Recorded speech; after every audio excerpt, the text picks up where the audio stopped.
value is low. So if you as an investor manage to find a house that actually for some reason, you know, after only a limited number of repairs, you manage to keep it under the after repair value of the house, well, now these areas struggle, and the landlords around you who help basically dictate your market rents, they dictate your market values, they're not really helping you with the situation. Whereas in the, like I said, in the prosperous areas, they're all helping each other. So the final challenge of this is the tenants. So the quality of tenant that you're going to get is going to be very poor. And so when we talk about quality, we're not talking about necessarily money. That's not really where this comes in. You may have heard of the class system where you get a class B, D, C, A tenant. We're not going to go into that really specifically, but when we talk about a class of tenant, we're often talking about really in a sense more of a culture, and not necessarily like a Baltimore culture, but it's more like the relationship between the tenant and the landlord. Oftentimes when we say someone is a poor quality tenant, it means often they're not going to pay their rent, they're going to have constant financial struggles. It's going to be month after month you wondering even if they're going to honor the relationship, if they're going to even take care of the property, if they're just going to ruin it and leave, if they're going to just do drugs in it, start doing illegal trades out of it, which, you know, in Baltimore City is a very reasonable fear. Unfortunately, it does have a massive drug market there. So, you know, this is what we would call a poor quality tenant.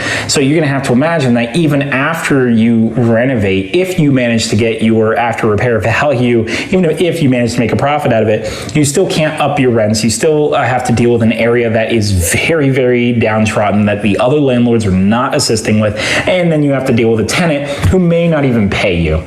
So this can become multiple levels of challenging. And so what really needs to happen in these cases, and I'm not an economist or, you know, a politician or anything, but what you will see happening is Baltimore City is demolishing or promising to demolish large sections of vacants. They're just wiping out the homes. That way developers can come and start building on top of these areas. But what it does do is it pushes the people out of those areas. So the people who are in those areas tend to keep them that way. So like, let's say you get a whole team of investors and they all decided, you know what, let's all together renovate this entire row of houses. Well, the issue with that is you still have those poor quality tenants in that area. And so generally they need to kind of like be pushed out.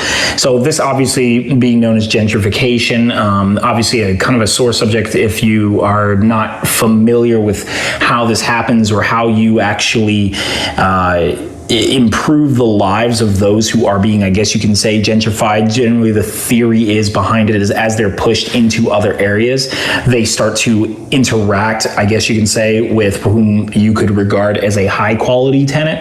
And then they start interacting with other neighborhoods, and theoretically, the culture behind it shifts. This is all theory, and I'm not going to go, like I said, I'm not a politician. I don't know 100% if that actually works, but that's the whole idea behind it. But that's the reason you don't just see a bunch of guys like, I mean, essentially they would have to do that, but really you just have to kind of knock this whole area down. So what you're often going to find is the investors will try to find vacant houses or, you know, torn down, rundown properties in what we call the path of progress. So the path of progress is essentially, it's an up and coming neighborhood, but the borders of it are still have dilapidated structures and, you know, some work needs to be done. So they'll pick up those. And the reason why is because people want to live in those neighborhoods. You already get high quality tenants in those neighborhoods. You already have landlords who care about the properties in those neighborhoods. And so when you start to kind of keep creeping out on the border, you start to ride that wave, so to speak, of the ARVs that are improving and increasing and tenant rents and such. And the area is just a very good area. So that's oftentimes what investors will do. That's why they won't go into these harsher areas of Baltimore in the inner city and just suddenly start, you know, picking up properties for cheap. So if you have any questions about that, let me know. Obviously,